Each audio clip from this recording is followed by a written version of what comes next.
All right. Well, we're going to get underway on a history topic that I think, as I mentioned earlier in the call, I think this should be core curriculum for Unitarian Universalists.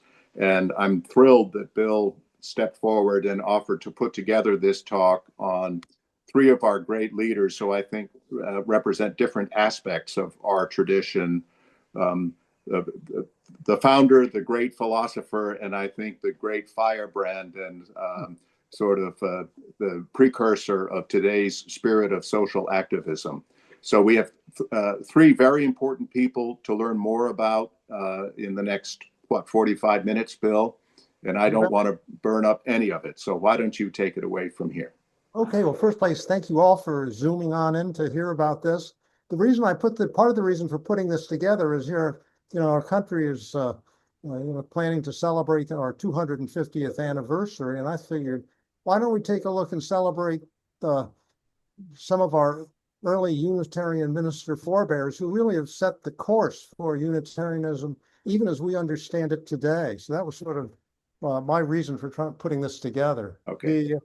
So what we want to do is there's sort of two parts to this. The first is to understand the theological and religious environment that these early 19th century Unitarian ministers were reacting against.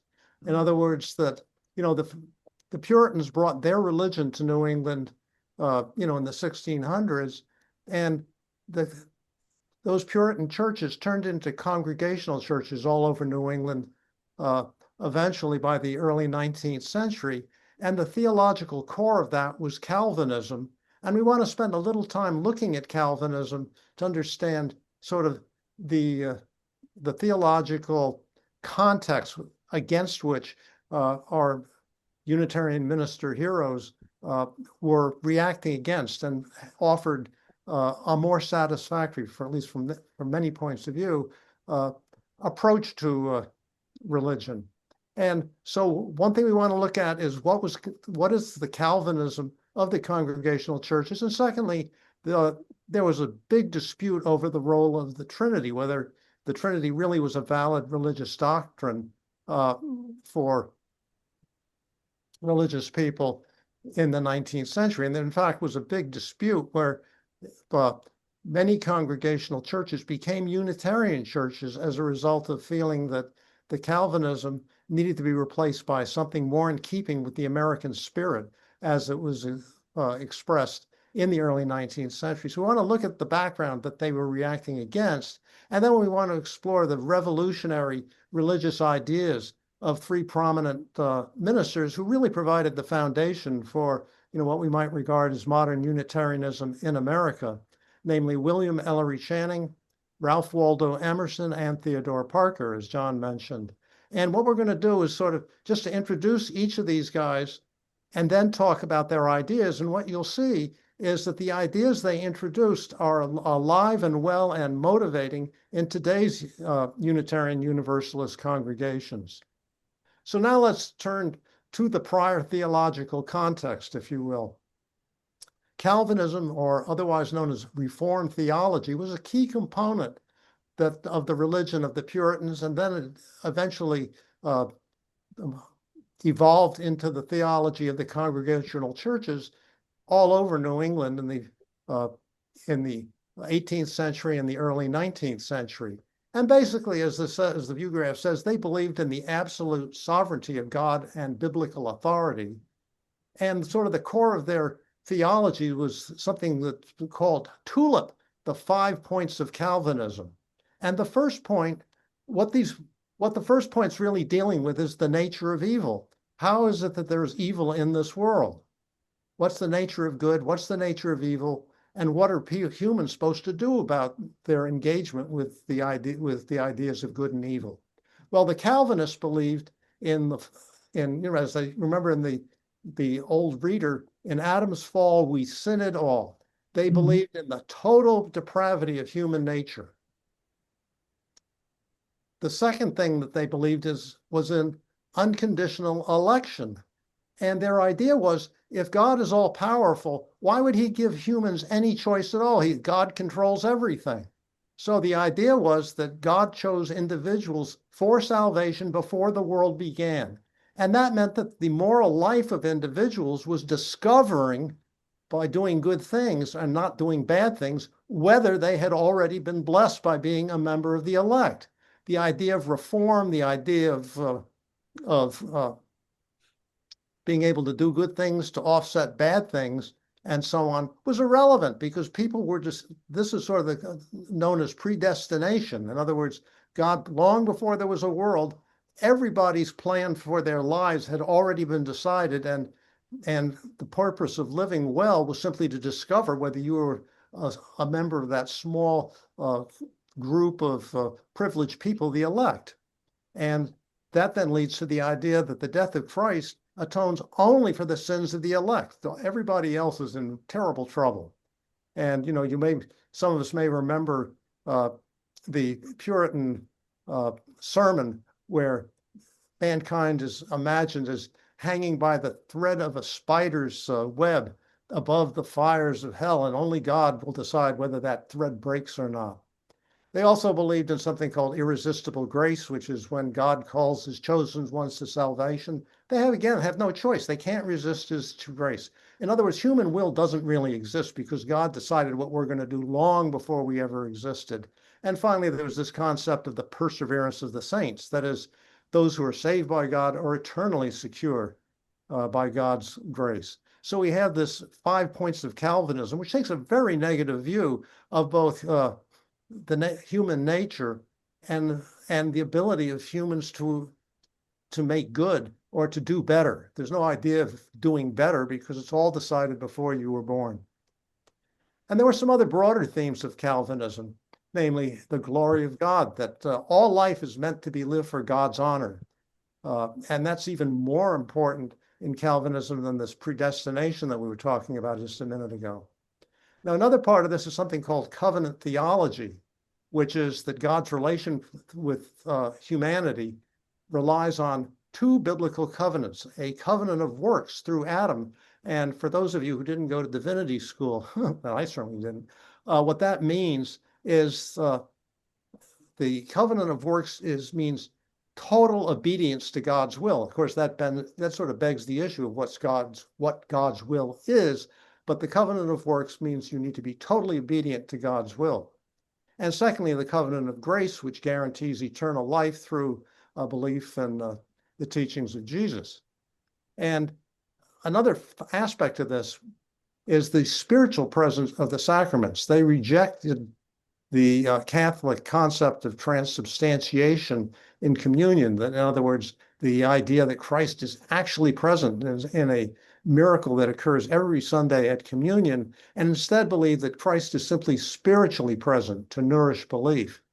And finally, there's this idea of the three offices of Christ, namely that Christ redeemed humanity through three different roles: a role as prophet or teacher, priest, meaning intercessor and sacrifice, and king, ruler of the world. Now, it's not clear to me how you intercede how Christ is an intercessor if everything's already been determined long before the world ever existed. But in any case, those are sort of some of the broader themes of Calvinism. Now, the other part of the theological context, Calvinism was the first. The second is the business of Trinitarianism versus Unitarianism. And as Unitarians, we're all aware of the Unitarianism part of this picture, as opposed to the Calvinist part of the picture that our ministers are rebelling against, basically. And Trinitarianism is a much, much older theme. There was a priest in Alexandria named Arius, who lived, a couple hundred years after early year zero, and he challenged the concept of the Trinity of God, Christ, and the Holy Spirit. And what Arianism claims, and these are the beliefs of Arius, that Jesus had a beginning and was created by God. In other words, not part of God, but was created by God. And therefore that God and Christ were not of the same substance. They were different, sort of different ontological type beings. And there was also a concern about this triune view of God, Christ, and the Holy Spirit. Somehow it has some of the odor of polytheism, And so the idea that God alone was eternal and uncreated sort of was an attempt to dispel the odor of polytheism. Now, there was a big struggle among early Christians, and that's a whole other story uh, about the struggle of defining Christian belief as it was picked up eventually by the Catholic Church. But one key event that occurred in 325 AD, called by the first Christian Roman emperor Constantine, was at the First Council of Nicaea, which was designed to basically to take a look at all these. There were many, many different streams of Christianity in the first couple hundred years after Christ's death. And the idea was that they're incompatible. They can't all be right. So let's zero in on the right view, the correct view. And basically what they did was they condemned the teachings of Arius and formulated the Nicene Creed, which is still part of some Protestant religious traditions today, according to which the Son is begotten, not made. And please don't ask me to explain what that really means. And consubstantial with the Father. And again, I can't explain that in any more detail. And the sort of part of the motivating idea was that how could Christ redeem humanity from sin if he were a creature? If he were sort of another feature of the Godhead, then there's no problem. But if he was something of a lesser ontological status, then how could Christ redeem humanity? Anyway, the core ideas of Arianism finally died out in the 7th century, and it's interesting that they had spread into Northern Europe, and the Goths some of the Goths apparently became Christians and held on to Arianism long after they died out farther south in Europe. It's sort of entertaining. So now let's turn to our gang of three. First place, there's William Ellery Channing. Now, he was born in 1780 in Newport, Rhode Island, and lived until 1842 when he died in Bennington, Vermont. Channing has a very distinguished pedigree because William Ellery, who was the Rhode Island representative at the meeting that led to the Declaration of Independence. He was one of the Rhode Island signers of the Declaration of Independence. Now, his grandson, William Ellery Channing, graduated from Harvard in 1789. And let's remember that in those days, the purpose of the existence of Harvard was intended to train ministers. So people who went to Harvard intended to go into the ministry. He graduated from Harvard in 1789. He served as the minister of the Federal Church in Boston for a goodly long stretch of from 1803 to 1842, and he was uncomfortable with Calvinist theology, and he became a leader in the American Unitarian movement, especially following debate over the Trinity in 1815 with a man named Samuel Worcester. And subsequently, he defined the core tenets of American Unitarian Christianity, starting with his sermon at the ordination of another famous minister, Jared Sparks, in Baltimore in 1819. And he went on through his writings, his sermons, and his force of personality, became a leading definer of what Unitarianism meant in the early 19th century. He organized a conference of liberal ministers in 1820. He was really important in organizing the American Unitarian Association in 1825, which is the predecessor of our current Unitarian Universalist Association. And he became a key figure in the anti-slavery movement, particularly as he got older, and among other influential documents, wrote a treatise on slavery in 1835. He was a foundational influence on Ralph Waldo Emerson, who's our second Unitarian hero, if you will, as well as Henry David Thoreau and the Transcendental Movement. Now, he started off as being politically cautious and was really quite hesitant to join radical movements for reform and improvement, but by the mid-30s became a vocal opponent of slavery. And in fact, his final public address in 1842 was advocated for emancipation, which was not a popular view among Boston Unitarians, actually. Yeah, he also was an advocate for temperance and prison reform, and he also called for a distinctly American literature. In other words, reducing the idea that good literature was to be produced by Europeans. There's an American spirit which is different from the currents flowing in Europe, and there should be an American literature that took advantage of, explored, and celebrated that new spirit. Now we're going to turn to the theology that he held. These are really the religious ideas that he advocated for. He advocated for a liberal, rational Christianity.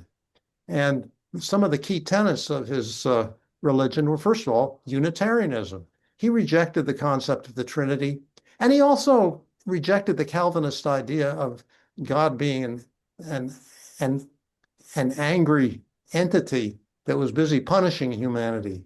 He saw God as a single, non-Trinitarian, Unitarian, benevolent entity. And he, unlike the Calvinists who believed that humans were basically moral wreckage, he believed in the dignity of human nature. He rejected that tulip business about human innate sinfulness. He believes that there's a likeness to God in humans and that we have a capacity, a moral capacity, perfection with a potential for self-improvement and choosing good. And you can see this is completely inconsistent with this idea of predestination, where a tiny number of people are intrinsically good and everybody else is bad, and there's nothing that the bad people can do about it. He also believed in taking a rational approach to faith and scripture. He didn't reject the Bible, but he advocated for a rational approach to reading it, using reason to interpret the Bible, meaning he thought that the miracles in the Bible were metaphors to encourage faith, but they were not to be interpreted as a historical account of events that actually occurred. And some of his other tenets, which were consistent with the previous ideas I mentioned, was what he called self-culture. Humans have the capacity and a duty to cultivate their better sides, their intellectual, moral, and spiritual powers. He believed in the possibility of reform, that theology is inseparable from social action. Now, does that sound familiar? That's, a core part of Unitarianism, Universalism as we understand it today. And because theology is inseparable from social action and the other aspects of his beliefs about humans, he became a strong advocate against slavery and for reform of education, public charity, and peace. And he believed that religious liberty and freedom of conscience are supreme values. Again, that rings very true to what many Unitarians believe today. And he advocated for spiritual liberation. So that was William Ellery Channing basically was a key definer of Unitarianism. And the themes of his theology, if you will, are very much alive and well today in our churches. Now let's talk to our hero number 2, Ralph Waldo Emerson. Now he was born in 1803 in Boston to a Unitarian minister. He wanted to go into the ministry, so he graduated from Harvard College to get sort of preliminary instruction, foundational instruction for becoming a minister. He taught for several years before he went to Harvard Divinity School and became a licensed preacher in 1826. He was a minister for a rather brief period. He served at the Second Church in Boston from 1829 to 1831, and he left over disagreements about church rituals. And in particular, he thought that rituals like the communion were sort of going through the motions things, and he believed that the access to the spiritual life was through personal involvement as opposed to simply participating in rituals. He also was the key progenitor, if you will, of transcendentalism. He was for the rest of his career, he was a thinker, a philosopher, and a lecturer, a very capable lecturer.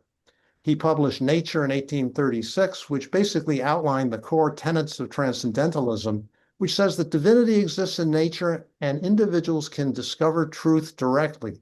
You didn't need intercessors, you didn't need scripture. It was within yourself that you can discover truth from engagement with nature. He delivered a famous paper called The American Scholar to the Harvard Phi Beta Kappa Society, which called for an end to American intellectual dependence on Europe and for American thinkers to rely on themselves, which is, again, sort of a very American thing to do in the early part of the 19th century, where, the potential of America sort of was really different from what was available in Europe and opened doors to being able to do things that it was hard for people in Europe to do. And finally, he did sort of dropped the bomb, so to speak, when he delivered the Divinity School address in 1838 to the graduating class in divinity at Harvard, which was truly seditious in the sense that he stated that true Christianity was an internal experience rather than a historical dogma. And this caused a major scandal at the time, because this was not consistent with traditional Protestant belief. He was a great writer. He published essays, his first series in 1841, which included his famous essay on self-reliance, which established him as a leading proponent for individualism, personal intuition, and nonconformity, which again are sort of important traits of the American character that people like de Tocqueville celebrated. He supported himself, he wasn't a poor man because his first wife, Ellen Tucker, inherited a substantial fortune. And she died, unfortunately, relatively early in Emerson's life. But he also, between his books, which were good sellers, and his public lectures, over 1,500 of them in the US on philosophy, nature, and social reform. He also was a co-founder, contributor to, and an editor of the Dial magazine. Those of you who are familiar with 19th century American intellectual history will recognize the Dial as his and Margaret Fuller's platform for exploring the concepts of transcendentalism in more detail. And he spoke out against slavery, especially in the 1850s. He was known as the Sage of Concord for his essays and lectures, and they were a major influence on both other American heroes, Henry David Thoreau and the great poet Walt Whitman. And eventually he died in 1882.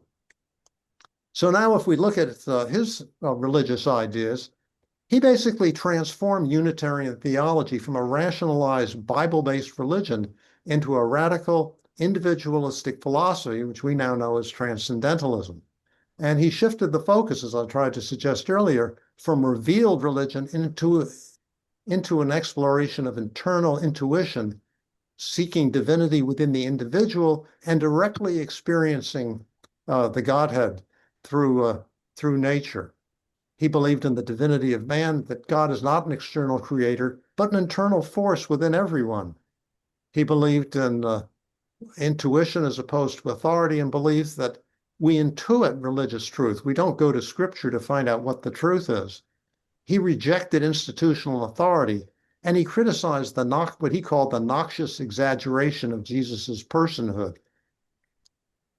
He believed in something called the oversoul, which involved encouraging believers to see the divine presence everywhere. And in some ways, there's actually an interesting sort of resonance with the belief in Islam that God is absolutely everywhere. Now, of course, they believe that in reading the Quran and so on, but the idea that God is everywhere was something that he believed, and he believed this intuition was available to everyone. And as a result, he focused on individual experience. He advocated direct experience of that transcending mystery and wonder. And again, that should bring us, ring a bell in terms of the traditions that we that motivate and excite us today. Now let's turn to our third Unitarian hero, Theodore Parker. He was born in 1810 in Lexington, Massachusetts. And in fact, you at least see the outside of his house at the end of Concord Street, where it terminates at Spring Street in Lexington. The house right across that from that intersection is the house where he was born. Theodore Parker, unlike our two previous ministers, were very talented individuals, but Theodore Parker was a genius. He was a child prodigy, self-taught. During the course of his life, he was able to read 20 different languages and probably had a photographic memory to be able to do this. Now, he has an interesting career. Uh, his father was a farmer, and to get into Harvard, he walked from Lexington to Cambridge to pass the Harvard entrance exam in 1830. But he didn't have enough money to go to Harvard, so he went back to his farm, his father's farm, and worked the farm and studied. But with that photographic memories, he was able to complete the entire program in a year, and he graduated a year later. It was sort of remarkable. He went to Harvard Divinity School in 1836. We graduated from Harvard Divinity School in 1836. He taught in Watertown for a while, entered Divinity School in 1834 and graduated 2 years later. He was a minister at the Spring Street Church in West Roxbury from 1837 to 1846. But he delivered, oops, I see a typo here. He delivered a discourse on the transient and permanent in Christianity. Now, he was a remarkable man, but he did not deliver this discourse in 1941. That should be 1841. But he argued that biblical miracles and dogma were transient and temporary, but the moral truths of Jesus were permanent, leading to a very controversial break with Orthodox Unitarianism. And so, as a result of writing this essay and publishing the discourse on the transient and the permanent in Christianity, he was barred from preaching at the more Orthodox Unitarian pulpits in the Boston area. But he was an influential person, and he had a large following who then for him organized something called the 28th Congregational Society of Boston. Now, this was the reason it's called the 28th Congregational Society is that this was the 28th religious organization established within the boundaries of Boston at the time. Now, this was sort of a floating religious entity because at first he preached at the Melodeon in Boston, and then he moved to the Boston Music Hall. But he needed these large, in the first place, he wasn't bound to a specific congregational location. But he needed the space, the audience space available in these venues because he was a very, very compelling and exciting preacher and often addressed audiences between thousands of people in them, between 2,000, 7,000 members of his audience. So he was very influential in terms of his ability to captivate an audience. He became as John was suggesting, he was sort of the social revolutionary of our ministers. He became a militant abolitionist after the passage of the Fugitive Slave Act of 1850. Remember that the Fugitive Slave Act basically said that slaves were property, and the fact that a piece of property may have wound up in a state where where slavery was prohibited did not eliminate the property nature of the slave, and therefore slaves in states where slavery had been abolished still had to be returned to the owners in the slave states. And basically what he believed was that there are two laws in this world. There's the moral law and there's law established by human statute. And he believes that adherence to moral law was more important than any human statute, and that adherence demanded disobedience when human statutes were inconsistent with moral law, which meant that one law you should definitely not obey was the Fugitive Slave Act. And this became an important political issue in Boston because there were several cases of slaves who escaped to Boston and then were arrested, and the issue was by law they should have been returned to their owners. And in particular, he made major efforts to try to prevent the return of Anthony Burns, who was a fugitive slave in 1854. And this was a big deal, a very controversial issue in 1854. And in fact, a committee of people purchased Anthony Burns' freedom in 1855. Now, sort of the context to put this in is it was not true that Unitarians uniformly opposed slavery or emancipation. Those were, among the Boston Brahmins, property was sacrosanct, and they were very reluctant to admit that there might be something seriously wrong with slavery. But anyway, he was a leader in Boston in creating enthusiasm and activism in the cause of opposition to slavery. And in fact, he was a member of the Committee of Six. These were abolitionists who provided financial and logistical support for John Brown's raid on Harper's Ferry in 1859. And he after Brown's conviction and sentence and so on, he defended Brown's actions as justified in support of freedom. And he was an important player in helping motivate people in Boston to oppose slavery. Now, as you might imagine, he had a radical theology. He shifted Unitarianism towards transcendentalism, and as you guess from his history, aggressive social action. Now, some of the key tenets of his theology are captured in his writings. In The Transient and Permanent in Christianity, as I mentioned, he believed that most religious doctrines, rituals, scriptural interpretations are transient historical accidents. He believed that the absolute truth of God and the moral teachings of Jesus are permanent and independent of miracles and personal authority. In other words, these truths are supposedly obvious to the intuition of the individual, and you didn't need to rely on persuasions provided by miracles or religious authoritarian structures to be convinced of their truth. He did not believe in, he rejected what's called biblical inerrancy. Inerrancy means that there's nothing, that every detail of scripture in the Bible is accurate.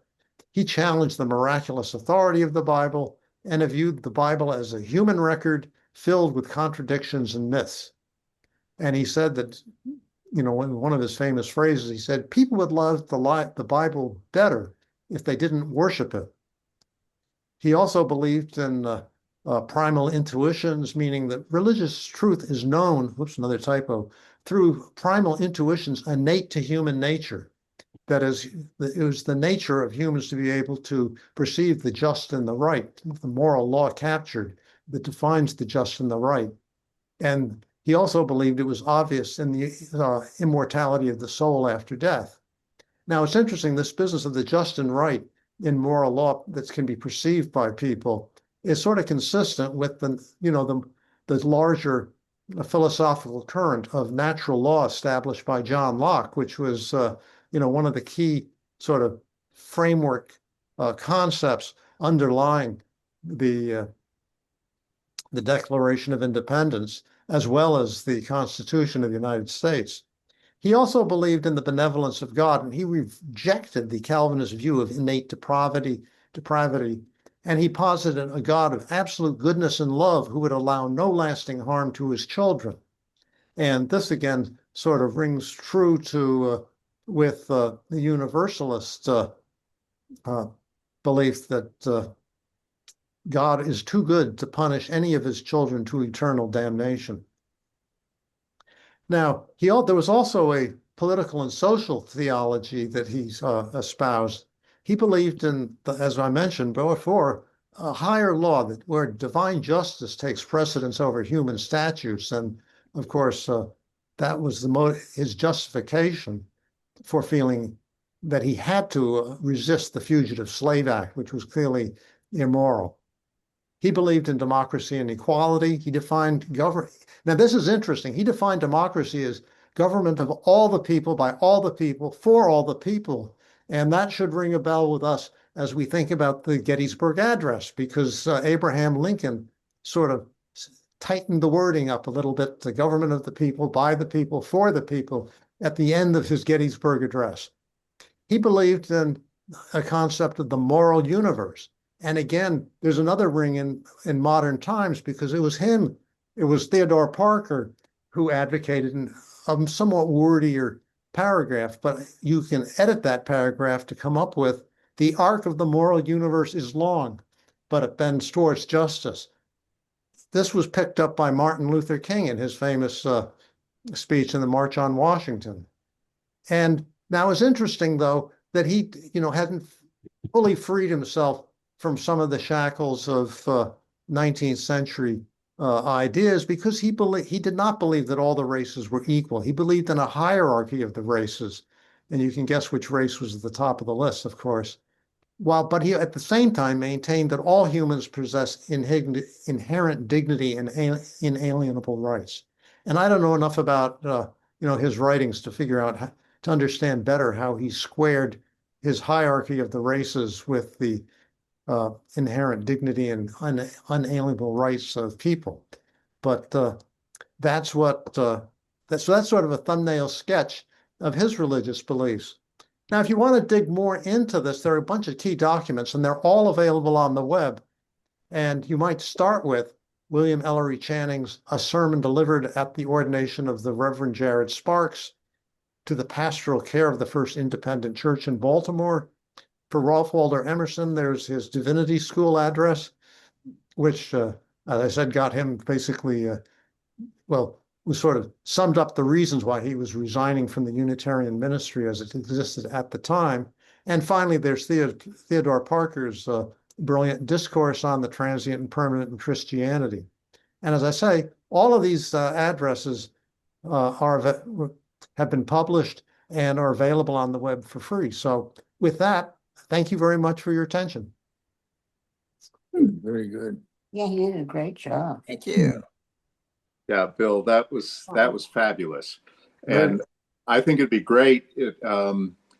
I would recommend reading all three of them. I could even see us at some point having almost like a book group discussion where we sort of practice the discipline of reading one of these essays and coming together and talking about it in greater depth. It was last year that I read the Transient and the Permanent for the first time, Theodore Parker's, and I think it is as relevant today as it was 180 years ago, and would be a great thing for us to read. Parker really was the most famous preacher in America in 1850, and it's very hard to find people today who know much about him, but his influence is pervasive, as Bill mentioned. So there must be questions or comments from folks on the call. Let me see if we have anybody have any reactions or thoughts about Bill's talk? I have a question, Bill. Thank you so much. So this is all Massachusetts centric. And I'm wondering, was that the reality that the 19th century Unitarianism was really evolved from Boston related people, or were there other groups down the coast? Well, there were other groups. I didn't have time to talk about the Universalists. There was a significant Universalist tradition, and it was located in more. It's interesting. The Unitarianism sort of had social approval because of the fact that a goodly number of the Brahmin class in Boston were Unitarians. Not necessarily they weren't Theodore Parker style Unitarians, but they were William Ellery Channing style Unitarians who, or at least the early William Ellery Channing. But there were others. I mean, there was a man named, I think, there were other Unitarians, but I couldn't. But sort of the core of the movement was a Boston thing, and part of that was Boston was as efficiently old city. The religious traditions here were pretty much congregational, and of course there were Catholics and Quaker, and we know about the Quakers weren't popular in the 16th century here, but the core of the movement really was in Boston because of the fact that the American spirit was not fully expressed within the congregational tradition. Can you hear me? This is Charlie Harmon. Sure. Yeah. Okay, I attended a memorial service last Saturday in the First Parish Unitarian Universalist of Brookline, and that church you were told it was Episcopal, you would not have batted an eye. It was all the stained glass windows were Tiffany windows. It was built in 1893, and it was probably at the apogee of the development of Unitarianism at that time as a major force in Brahmin's society in Boston. And it's a magnificent church, but it bears so little relationship to what we think of today as Unitarianism, because it's a very grand church, and clearly it reflected that Unitarians at that time were firmly convinced they were Christians. They were just didn't believe in the Trinity, and they therefore many of the standard Christian doctrines were they were very comfortable with many of them. Well, that's true. I mean, the Unitarian tent is a broad tent, and certainly there's traditional Boston Unitarianism was basically sort of a rationalized Protestantism, and but these it turned out some of the focus for establishing organized Unitarianism in New England was actually done by Unitarian ministers who sort of were more on the liberal fringe, if you want to say, of the Unitarian movement. But I mean, there was a point where that William Ellery Channing was really not, at least part of his religious views were sort of quite mainstream and basically involved a rational approach to a rational approach to the Protestant tradition, as opposed with, of course, with the rational approach, meaning that he didn't believe in the Trinity, but he was sort of the early William Ellery Channing was, as I say, was basically a rationalized Protestant with that change. But in today's world, as you say, Charlie, there's quite a wide range. If you want a sort of more high church version, you can go to King's Chapel, or there's the church you went to, which are where ritual's more important than probably Theodore Parker would have approved of. But we're a big tent, which is probably good because we are all encouraged to choose our own paths. Somebody mentioned that all three of these Unitarian heroes were from Boston, the greater Boston area. And I've been reflecting on the fact that Unitarian Universalism as a normal is only in the greater Boston area is Unitarian Universalism considered a normal religion. I mean, we stand up with the Episcopalians and Congregationalists and so forth, and nobody bats an eye about Unitarians. But in most of the country, it's non-existent, except in college towns with an intellectual community, and our numbers nationally, around 150,000 people identify as Unitarian Universalists in the whole country. It's a pittance, and so it is interesting to think that this area. I've been reflecting on the fact that around here, it's considered to be a very normal religion, but for most of the country, it isn't. I would agree with that, Charlie. I think it has limited us in some ways. A few years back, when I did that presentation on the rise and fall of Unitarianism in Boston, I used as a text a book by a retired UU minister named Peter Richardson called The Boston Religion. And it talks about the historic roots of the tradition, how it grew to be. I mean, there were at one point dozens and dozens of churches in the city of Boston and surrounding towns. But really, you get west of Worcester, and it's much less common. I do believe in modern America, there are probably 20 million UUs. It's just only 1% of them know it. And we need to do a better job of communicating in a way that will bring in more people who I think share our values, but perhaps not the culture we cloak ourselves in. So that's a problem. Jim, I see you got your hand up. Well, Bill, that was flat out incredible. You did such an excellent job. Did. Thank And you. I learned so much about those three heroes in just 30 minutes. It was outstanding. Oh, thank And I you. wanted to respond to Charlie's becoming a great grandparent. We're not there yet, but I think we're okay grandparents.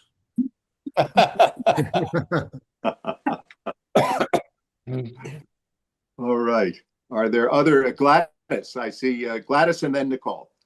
Just a comment that Theodore Parker started an organization. I don't remember the full name, something, the Benevolent Yeah, Society, benevolent fraternity. and which was in Boston to serve the poor, as I understand it, and has evolved into what is now the urban ministry. Absolutely. Thank you for mentioning that. Yeah. And Nicole, yeah, and Nicole and then Ruth. Sorry, I'm sorry. on the back of the sorry. Yeah, go ahead, Gladys. I was going to say on the back of the wall in Putnam Hall, it says the arc of the universe bends towards justice, and it attributes it to Theodore Parker. Yes, he's, I have a copy of what he really said, but you probably don't want to hear it because it's kind of wordy. Well, And Martin Luther King did a good job of editing Parker's comments, which were, had more philosophical implications and things. I read somewhere that there's a Greek figure who actually said something a lot like that and may have influenced Theodore Parker. Could be. I mean, he read Greek. Among his 20 languages, he was fluent in Greek, ancient Greek, and Latin and Sanskrit and a whole bunch of other languages. And the house where he was born, there is a monument there. There's Yes, stone. there is. There is a stone there. That's how I know that's where. I used to drive by it every day on the way to work and was inspired to do good things at work by having driven by his house and think that in some sense Theodore's keeping an eye on me, so I better stand straight and narrow. Yeah, and a magnificent statue outside the Theodore Parker Church on Center Street in West Roxbury that I talked about when I did my statuary talk. Huge statue on a tiny front lawn, but the city of Boston kept it from being placed in the public garden because Theodore Parker, in terms of his hierarchy, Bill, one of the things I learned about Parker when I looked into that was he had a thing against the Boston Irish in the mid 19th century, who were coming in waves into Boston, and so being Irish in Boston in the mid 19th century was a tough row to hoe. And Parker, that was a prejudice of his, which was not a prejudice that was likely to get your statue placed prominently in Boston by the turn of the 20th century. So we had a comment from Nicole and then Ruth. Nicole, did you have your hand up? Yes, two things. The first one is that from your description of the beliefs that three of them espoused, particularly the first two ones, I would say many of those beliefs were really taken out of John's gospel. And they really were steeply versed in the gospel, and particularly John's gospel. You're in God and God is in you, this kind of thing, but all the other stuff. And then the second point I wanted to mention, which might be worth your wonderful type of research, is what they call the Iowa Sisterhood, which is that there was a group of women ministers which served the churches in Iowa, Nebraska. I just got it up to know exactly where. Colorado, South Dakota, Michigan, Wisconsin, and Illinois. particularly often in areas where men would not serve. And that was at that time in the mid to late 19th century. And we don't mention that very often. But I know you do a lot of research, so you might be interested in looking into it. Thank you. Wonderful suggestion. Thank you. Yeah. And then Ruth? Yeah, Yeah. Ruth. The title of this of your lecture was The Revolution in Unitarian Theology. And I think before this revolution, there was fairly widespread support for slavery, quite a bit in the North and certainly in the South. And Unitarians in the South continued to support it, throughout the, until the Civil War. I wonder if you can talk about how Unitarians supported slavery, what it meant, and how that changed. Well, I think there are many different currents of Unitarianism. The three that I were focused on all opposed slavery, but the fact that they opposed slavery didn't mean that all Unitarians agreed with them. And in fact, abolition, which seems like the right thing to have believed in the 19th century, was not a popular view. In Boston. Yeah. You'd get yourself into a fight if you were advocated for abolition in 1830 or 1840. Yeah. Because there was this widespread belief that there was a big difference between the white race, whatever that means, and the darker races. Yeah. And because of that, that there was sort of tension between Who's happened where the riot was? Yeah. There was the Lewis Tappan with the riot, anti-abolition riot. In fact, it was I can't remember which one. it was taught in Harvard to the Yes. teachers' colleges under Yes. Cubberley. There's a whole book, and he goes from north to south, deciding who's got a brain and who doesn't. And I remember reading this. It's really unbelievable, but it was taught. I mean, from Harvard as reality and truth. Yeah. Yeah, well, I mean, there's a whole ugly history of what some people call racial science. In Yes. normal Which was not- schools were taught that. Which was, from our perspective, not science at all, but simply ideology, prejudice, encapsulated in ideology, and ideology promulgated as the result of scientific investigation. Yes. Yes. But I think the answer, Ruth, is that the three people that I was featuring today all opposed slavery, but there were many people who saw themselves as Unitarians and just figured, that the emphasis for all three of them was on individual insight. And if your individual insight was that slaves are property, then, who's to challenge that? These ministers said you're wrong, but the focus on the individual privileges you to believe whatever you choose to believe. Yeah. I gather that the revolution in theology that you speak of led to abolitionism, not the other way around. In some people. In some people, but the real revolution I was talking about really wasn't their views on slavery per se, but more on the celebration of the capabilities of the individual, the perfectibility of the individual. Because you have to remember that this religious current started in New England, and in New England, we know who our religious predecessors were, if you will, the Puritans. If you go back far enough, and the Puritans were Calvinists, and they believed that humans were wicked and that reform was really a waste of time, that if you did a bad thing, that was just one more evidence that you were not among the elect, etc. And those views are not consistent with the American spirit. And I think that the idea of coming to this, leaving aside the issue of the disposition, the removal of the Indians and so on, the theft of their property, their land and so on, leaving all that stuff aside, America in the early 1900s was a land of tremendous opportunity. If things didn't work out here, you could move a little bit west and try again. And if things didn't work out there, you could move a little farther west and maybe things would work out for you. It was a tremendous opening for the human spirit. We even though, when you look social, if a social scientist looked at American society, then of course there were classes. But America was at least created the feeling that you could move from any low status at birth into any other status. We weren't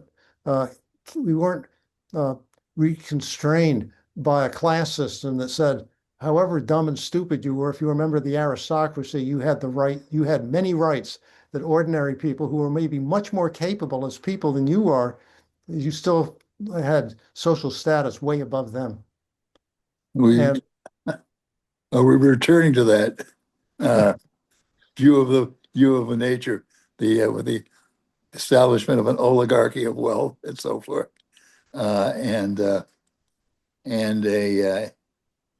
reluctance to do anything that would impede the accumulation of wealth in this country and the growing divide between the haves and the have-nots. Well, you have to remember that many of the founders of our country were Unitarians, not Ellery Channing or certainly not Ralph Waldo Emerson or Theodore Parker Unitarians, but they believed in natural law. The motivation for writing the Constitution and the Declaration of Independence were that there is, sort of part of the Enlightenment where you think that humans can discover the nature of the world, have the capability of discovering the nature of the world, and we can reform society based on our discoveries of the nature of the world as written in moral law. And, some people look at the Constitution as written by the wealthy to protect their wealth within a democratic framework. But there were lots of reasons why, features of the Constitution that we maybe aren't so happy with today were specifically put in there to the fact we're representative. We're not a pure democracy, we're a representative democracy. And the original idea, before there was any idea of the existence of parties, was that men of wealth and breeding and good training and good education were the proper expression of political will. I have one quick question. So is it another way to summarize it? I've been reading about Roger Williams and everything that he was doing in Rhode Island and the context of his life in England. And if I understand correctly, it was revolutionary that what one's potential was not dictated by their birth. Yep. Yeah. Certainly in the 16th, 17th century in Europe, there was the concept of the great chain of being, that you were kind of constrained by where you started out in life, and from the kings to the dukes to the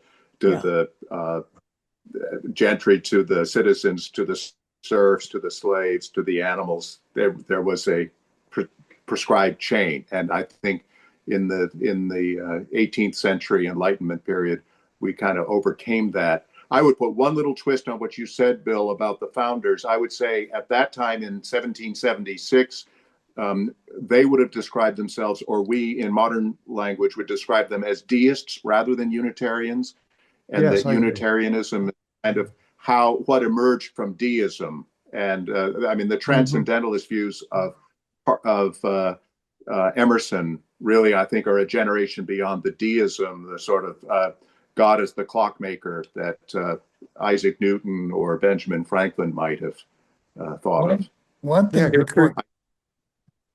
that's two of our greatest founders, Thomas Jefferson, who wrote a gospel that did not refer to Jesus as being in heaven, and John Adams was a Unitarian, and I just lost my screen. Yeah. A thought that occurred to me is, how would the American Constitution have turned out had it been written 50 years later than it actually was? Because by that time, Enlightenment thinking had faded into the background, and we were in Christian revival at that point in time. So we might have ended up with an entirely different Constitution. Oh my gosh.